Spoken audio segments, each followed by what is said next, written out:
que se completariam na semana que vem.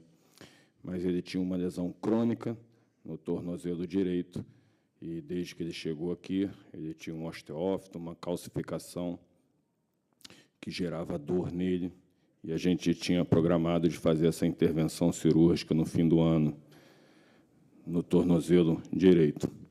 Uma vez que ele teve essa lesão, que a gente não esperava, da fáscia, foi optado por antecipar esse procedimento no tornozelo direito, para que a gente ganhasse esse tempo que ele já estaria parado obrigatoriamente por causa da lesão da fáscia no pé esquerdo, e foi feito isso 3 semanas após a lesão inicial, porque nós precisávamos de um tempo mínimo para que ele pudesse apoiar no pé esquerdo, porque ele teria que tirar a carga do pé direito, e a gente ganhou esse tempo e optou por fazer isso ao invés de fazer no fim do ano.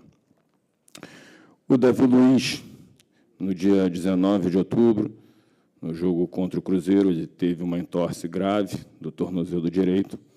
Foi realizados os exames complementares, onde ele teve ruptura do ligamento talo-fibular anterior, do ligamento deltoide. E ele está indo para a 3ª semana, está evoluindo bem. A gente espera que na próxima semana ele comece já essa transição física, apesar de ser uma lesão que o prazo é em torno de 6 a 8 semanas. A gente tem que entender e diferenciar, né, que quando eu falo, por exemplo, de um entorse de tornozelo, eu posso ter um entorse leve, moderado ou grave, ou um grau 1, 2 ou 3, e o dele foi um entorse considerado grave, porém ele está com uma evolução acima da expectativa, talvez, uma dedicação também, um atleta que é um profissional ímpar, como o Alan também. O Gabriel, ele tem o que a gente chama de entesopatia, que é uma lesão por sobrecarga no tendão dos adutores, na inserção no osso. E não é de hoje, já há algum tempo a gente tinha detectado isso, diagnosticado e feito uma previsão de tratamento no fim do ano também, com uma pequena intervenção de medicina regenerativa, para que a gente pudesse usar, né, alguns ortobiológicos, que a gente chama, para melhorar o reparo tecidual, acelerar isso. E é uma lesão que a gente vinha controlando, em alguns momentos sente um pouco mais de dor, em outros momentos está praticamente assintomático, e como óbvio, né, ele também, as decisões são sempre conjuntas, e a gente, diante de tudo isso, né, faltando apenas 6 jogos, nesse momento final, a gente optou por tratá-lo e fazer esse procedimento no fim do ano, se assim permitir. Óbvio que, se nesse período, algum momento, a dor tiver incapacitante, que é óbvio que a dor limita no momento, né, ou seja, em alguns momentos, talvez ele não esteja 100%, mas não é uma lesão incapacitante no momento. Se em algum momento, até o fim do ano, isso aumentar de uma maneira que a gente tenha que parar, a gente vai parar e vai tratar. Se a gente conseguir, e isso depende da individualidade biológica de cada um, de cada atleta, se for algo que a gente consiga controlar até o fim do ano, é óbvio, nesse momento final, para que o professor possa contar com todos os atletas possíveis. Então, acho que é basicamente isso.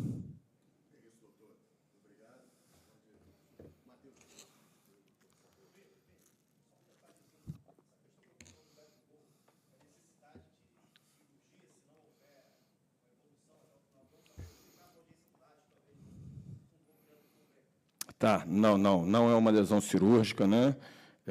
Então, como eu falei, é um tratamento que a gente chama de medicina regenerativa. Hoje em dia, você tem várias terapias, e isso estimula o reparo que a gente vai fazer, né? São terapias que estimulam o reparo tecidual, para que melhore a vascularização, a cicatrização, né? Então, por sobrecarga, tem um tendão que está inflamado, né? E, na verdade, é um tratamento, é uma intervenção, digamos assim, por isso que a gente está tentando, né, controlar para que faça no fim do ano, porque não é uma cirurgia, mas tiraria ele de alguns dias de treinamentos e jogos, e a gente sabe que aqui alguns dias são uma eternidade, né, no nosso calendário. Então, a gente está fazendo todo o possível, sempre controlando, da mesma maneira, né, que o controle de carga hoje é diário, evolução no departamento médico também. Então, é o que a gente está fazendo, está controlando, e, como eu falei, pode ser que não consigamos, que tenha que parar antes do fim do ano, mas a nossa tentativa e do atleta também, ele está disposto, enfim, a levar essa situação para todo mundo fazer o esforço máximo possível nesse fim de campeonato para que a gente possa entregar o melhor que a gente tem para o professor. Claro. Então, vamos seguir. Por favor, Matheus. Obrigado, Tanuri. Perguntas para o Tite, para o Matheus.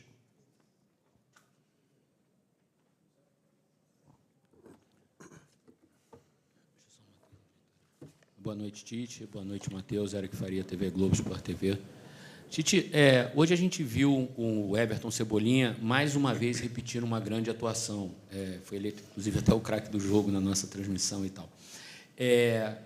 O apogeu dele assim, na seleção brasileira com você foi muito grande. Com o Renato, ele já vinha jogando muito bem com o Grêmio, e o Brasil acabou ficando assim apaixonado pelo Cebolinha naquela Copa América de 2019. Ele veio para o Flamengo, não conseguiu repetir nenhuma daquelas boas atuações até a tua chegada. O que faz um jogador assim, em tão pouco tempo, recuperar a boa forma, o bom futebol? É uma palavra, é uma confiança, é uma parte mental que você toca nele e faz com que ele consiga recuperar movimentos que ele parecia ter perdido? Queria que você falasse um pouquinho desse redescobrimento do Cebolinha no Flamengo. Obrigado, boa noite. Boa noite. Eu entendo a individualidade, vou responder de individualidade, mas o conjunto tem que estar, a engrenagem ela tem que estar funcionando, senão isoladamente ninguém aparece. Isso é um conceito.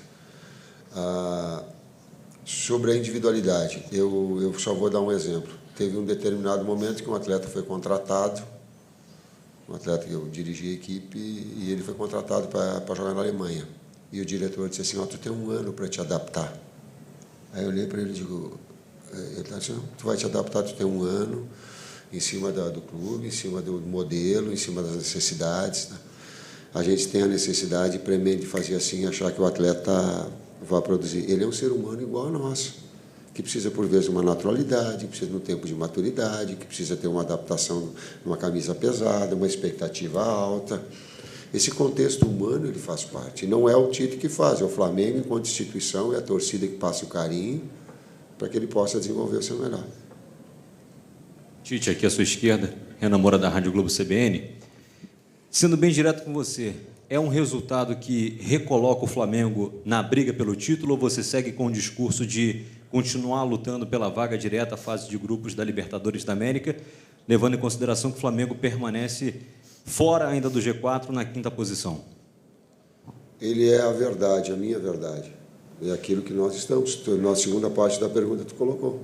Se no momento nós tivermos a uma partida, a uma pontuação, a gente fala, por enquanto ela é a realidade daquilo que nós nos propusemos. É o próximo jogo, é o próximo passo, é performance, é produzir bem, é vencer jogos e crescer. Aonde vai chegar, eu não sei. Eu não sei, mas esse é o nosso objetivo de crescimento. O objetivo inicial, sim, ele é de Libertadores direto. Porém, é um campeonato que a cada rodada ele se move, ele se mexe, ele está muito equiparado, então não vou colocar do sonho nem do risco. Daqui a pouco está colocando, não está nem no G4. Então, qual é a realidade nossa? A realidade, ela é do momento, do grande jogo que nós fizemos, do pé no chão, serenidade. Eu já fui picado, já falei para os atletas, depois das 2 primeiras vitórias, nós baixamos a guarda. E nós aprendemos já. Nós, enquanto conjunto, a gente já aprendeu. Tite, Matheus, Gustavo aqui na direita de vocês. Matheus, a gente sabe do teu trabalho no dia a dia, na bola parada, e nós vimos hoje uma evolução muito grande do Flamengo nesse sentido. E se você pudesse revelar um pouco do que você conversa com ele durante o jogo, hoje, por bastante momentos eu vi você do lado dele conversando, e o Tite, a importância da recuperação do Pedro, que mais uma vez contra o Palmeiras consegue fazer um grande jogo. A gente vai conversando durante o jogo situações que a gente pode pensar em ajustes e como a gente pode potencializar a equipe ou estar conseguindo equilibrar quando o adversário também está numa situação um pouco melhor que a gente. Então, fica eu, o Kleber, também conversando com o César, com o Lucas, com a comissão inteira lá em cima, e a gente fica trocando ideia para a gente conseguir elaborar esses ajustes. E quanto à bola parada, é muito bom a gente conseguir chegar no clube e os atletas serem receptivos a uma ideia nossa. Então, quando a gente consegue implementar uma ideia, os atletas acreditam e todos juntos vamos fazendo isso para melhorar no dia a dia, a gente tem essa evolução. E a gente está começando ainda, a gente precisa melhorar. Da minha, sobre? De novo, entra na individualidade, eu sei. A equipe está em formação, ainda se moldando. Ela está ainda em formação e se moldando. Não é que eu quero. Hoje ela tem 2 atletas de velocidade de lado que potencializam um 9 e um articulador, com um segundo meio-campista box-to-box e um primeiro posicional. Ela te traz esse componente, às vezes com um lateral mais atacando a última linha ou mais um construtor. E ainda tem o Varela, jogador de seleção, que hoje se preparou para os 2 lados.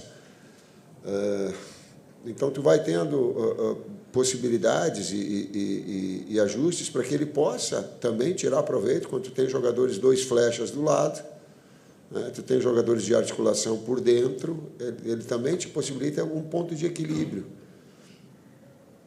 Boa noite, Tite. Boa noite, Matheus. Cidão Marinho, da Litoral News. Tite, queria aprofundar um pouquinho na questão que você trouxe sobre baixar a guarda nos 2 jogos, logo depois das 2 vitórias. Na sua visão, por que motivo a equipe baixou a guarda e como foi a sua conversa com os jogadores e de que maneira você vai trabalhar para que isso não aconteça novamente? Queria perguntar para o Matheus também, a gente viu um Flamengo antes da chegada de vocês, do seu pai, de todo mundo, que não tinha muitas relações humanas com o treinador, tinha muitos problemas entre treinador e jogadores. E a gente percebe que você, o Kleber, o César, seu pai, todo mundo tem uma relação muito próxima com os jogadores, fazem questão de ter essa relação humana. De que maneira isso está importando e está fazendo a diferença no trabalho do Flamengo para buscar essas vitórias na final da temporada? Obrigado. A gente já conversou, e a quantificação de carga, eu volto a dizer, a gente mudou 3 metodologias durante o ano. Tu imagina, eu não gostaria, mas tu mudar 3 diretores teus, ou a tua equipe de trabalho 3 vezes, o quanto isso dificulta a coordenação. Às vezes um gosta de volume, outros gostam de intensidade, outros baixam. Um daqui a pouco faz a bola parada como uma marcação individual, outro posicional, outro mista. Sabe, isso tudo entra na cabeça do atleta, é muito difícil. A gente procurou ter essas datas FIFA para que desse um tempo de organização maior, de buscar, inclusive, informações, não para a gente implantar alguma coisa, não, para a gente aproveitar tudo que de bom o Flamengo tinha e agregar alguns detalhes que pudessem potencializar sem ferir as características. Isso é desafiador, isso é muito difícil. E quanto à questão da gestão humanizada, da mesma maneira que trocam metodologias de treinamento, nós somos uma comissão que se importa com as pessoas também, com o ser humano, como está o atleta, e procurar potencializar o ser humano também. Porque senão a gente fica só pensando no desempenho dentro de campo sem pensar no dia a dia, não é só o jogo aqui. É o treinamento que eles fazem, a gente valorizar quando eles estão bem. A gente tem hoje uma equipe que trocam atletas, mas a qualidade vem se mantendo muito alta. Por quê? Porque eles acreditam, porque eles entregam nos treinamentos e a gente vai dando os feedbacks para eles, coisas positivas do que pode corrigir, tanto com atitude quanto técnico, tático, as situações. Mas das nossas características, e por favor, não comparativamente, eu não tenho conhecimento, é só uma forma que a gente acredita. Tite, aqui à sua direita, Thiago Lima, do GE. Boa noite, parabéns pela vitória. Eu queria perguntar um pouquinho da parte tática. Hoje o Gerson voltou a ser aquele segundo homem do meio de campo, né? Uma função que ele jogava, daquele Flamengo de 2019, ele jogava muito nessa função. Quando você chegou, ele jogava mais à frente, um pouco mais avançado, e voltou a jogar nos últimos jogos, até a torcida vinha criticando, mas eu achei que hoje ele foi muito bem ali na função. Queria saber se ele te entregou o que você esperava dele para essa função, e se você concorda que foi a melhor atuação no conjunto geral do Flamengo desde que você chegou. Na segunda parte, ela linear, sim, foi a melhor atuação. Foi a mais consistente, contra o adversário de muita qualidade, com links já estabelecidos, com uma relação com seu técnico vitoriosa muito forte, muito difícil, com um grande trabalho do Abel. Então, já era um grau de dificuldade maior. A outra parte da pergunta? Do Gerson. De novo, a individualidade, mas... tem atleta... Eu gosto de dizer assim, ó, eu não gosto do termo tirar da zona de conforto. Ninguém gosta de sair de uma zona de conforto. Por quê? Porque conforto é confiança. Então, eu estou numa zona de confiança. Eles estão. Serem desafiados a alguma situação, isso eu vejo como evolução. O Gerson, nessa segunda função, pelo lado esquerdo, ele fica mais... eu estou olhando para o César Sampaio, onde é que está, que ele é especialista, ele fica mais natural ali. Fabinho também, ele fica mais, ele domina mais o setor pelo lado esquerdo. Então, quando tu tens essa possibilidade de trabalhar ele e trazer essa recomposição na parte ofensiva e na recomposição pelo lado esquerdo, ele flui mais. Da outra vez ele foi de um lado trocado. Então vai produzindo, mas o conjunto da obra, aquele que eu disse, ajustou, mas a parceria ela é importante, o setor ele é importante. Assim como o setor direito, hoje o Arrascaeta fez o melhor jogo dele. Então, esse processo de evolução, nós saímos pelo lado direito toda hora e ele aparecia nas costas do Zé Rafael, porque o Zé tinha que sair na marcação, ele fazia um terceiro homem, saía no primeiro tempo, o Mateuzinho livre, toda hora, para fazer a jogada de organização, porque a gente tinha um externo aberto nesse aspecto tático. Então, tu vai, nós vamos aprendendo as características dos atletas para poder dar a eles uma possibilidade de aparecer mais, produzir mais, performar mais, melhor. Tite, aqui, Luiz Assado, UOL. Hoje a torcida começou o jogo cobrando, né, o time e terminou cantando "Seremos campeões". Depois do jogo contra o Santos, você falou sobre equilibrar a expectativa também, né, como ter serenidade para lidar com essa expectativa. E agora, também, na pergunta sobre o título, falou que talvez tenha perdido um pouco o foco depois daquelas 2 primeiras vitórias. Como fazer para você conseguir, de fato, equilibrar a expectativa que vem, talvez, de fora para dentro e não deixar isso entrar no Flamengo agora, no momento decisivo da temporada? Primeiro, foi surpreendente a tua pergunta, porque ela me remete ao quanto eu estava focado, porque eu não vi nada. Sério, eu fiquei tão voltado para o jogo, naquilo que eu pudesse trabalhar, e esse é um nível de concentração muito alto, que tu abstrai tudo que vem de fora. Eu falo para os atletas também. Por quê? Porque compreender o torcedor, claro. É óbvio, eu não posso tolher ele de criar expectativas enormes. O que eu quero colocar é o fato real, é o momento, é onde nós estamos. Esse é o fato que eu coloco só. Aonde nós podemos chegar vai depender da nossa evolução, mas também de que outras equipes também de muita qualidade estão aí. Então, esse é o fato real. E eu acho que eu estava concentrado. Muitas vezes eu acredito também que a equipe vai ditar o tom da torcida um pouco. Então, se a gente consegue trazer eles desde o início da partida com a gente e do jeito que eles conseguiram empurrar a equipe hoje também, a gente não chegou a ter um momento baixo como a gente teve nos outros jogos. A gente conseguiu, a nossa oscilação foi muito, muito pequena. E a gente mantendo o equilíbrio assim, e a torcida empurrando ajuda muito, como foi hoje. Tite, Matheus, boa noite, parabéns pela vitória. Guilherme Xavier, da Trivela. Eu queria pegar o gancho justamente dessa questão da torcida, porque na coletiva em Fortaleza, você e o César Sampaio cobraram bastante o apoio da torcida do Flamengo. César Sampaio não, Kleber Xavier. Peço desculpas aí aos amigos.